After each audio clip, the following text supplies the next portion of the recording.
Okay, in this video I'm going to start working on some BC calculus sample questions, and this is going to be question 1 and 2.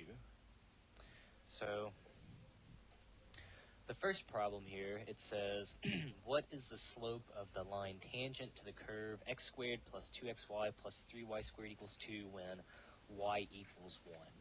Well, they're asking about tangent lines, so we know that we're going to have to find the derivative.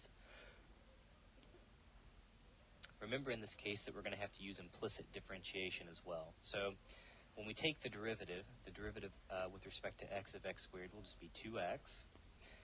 Then we'll have to use the product rule on the inside part, the xy part, so maybe I'll put that in parentheses. So the derivative of x is 1, we'll leave the y alone, plus, now we'll leave the x alone, and the derivative of y is 1 y prime, or dy dx. I prefer the dy dx notation myself. The derivative of the 3y squared, we'll get 6y. We have to tack on our dy dx. And then if we take the derivative of the right side, we'll simply get 0.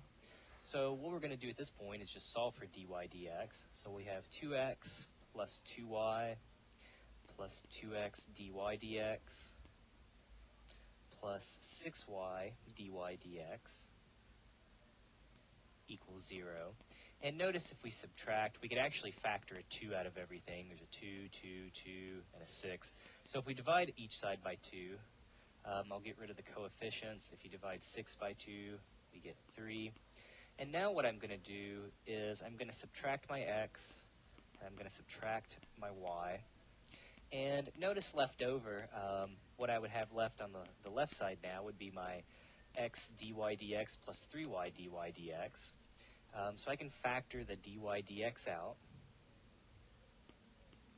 have the x plus 3y left over, and then simply divide by that. So now I know that dy dx is going to be negative x minus y divided by x plus 3y.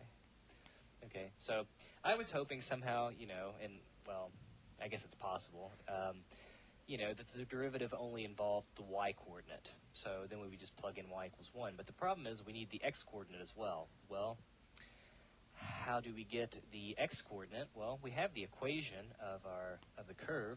So notice if we simply plug back in that y equals 1, we'll be able to solve for x. So let me erase the stuff in the middle. We don't really need that anymore. All I really need now is my derivative. So if we substitute in, if we plug in y equals 0, excuse me, I keep saying 0, I think. If we plug in y equals 1, we'll get x squared plus 2x plus 3 equals 2. Well, this is just a quadratic. Subtract 2 from both sides. We'll get x squared plus 2x plus 1 equals 0. Well, this factors as x plus 1, x plus 1 equals 0. So we know that when y equals 1, well, if we solve this, we'll simply get that x equals negative 1. Okay, so now I have the two values I need, and all we'll have to do is simply plug those into our derivative formula. Be careful with the arithmetic, and then we'll be good to go. So it says the derivative dy dx evaluated at this point negative 1 comma 1. So again, I'm just plugging negative 1 in everywhere I have an x, positive 1 in everywhere I have a y. I'll get negative 1 or positive 1 minus 1. Well, who really cares what we get on the bottom, but I guess we'll get negative 1 plus 3. We're getting 0 on the top, and that means that our derivative is simply going to have value 0. So that'll be the answer for problem number 1. That